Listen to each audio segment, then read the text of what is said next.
Developing now a manhunt for a suspect considered armed and dangerous. He's accused of shooting up a deputy's car after a chase before disappearing into the woods.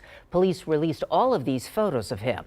Eyewitness News reporter Vanessa Croy is following this search spanning these two counties. He's a danger to law enforcement because he's demonstrated he does not want to be taken into custody. A Texas registered sex offender, 29-year-old Dustin Whitlock, accused of opening fire on a deputy. Authorities say the Uvalde County Sheriff's Office tried to pull over Whitlock Saturday night. This is the route he took from Highway 83, fleeing the officers. Real County Sheriff Nathan Johnson showed us where the chase ended in a crash.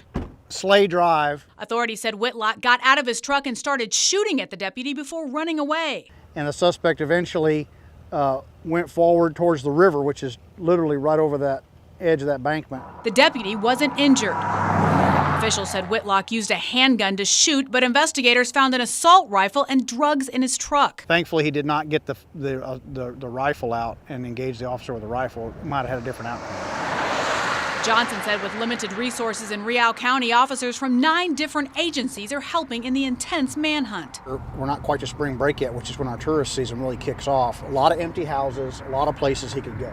It's an area with rough terrain that Johnson said Whitlock knows well. Going into these dense woods after an armed suspect is a very tenuous situation, very, very hazardous for law enforcement.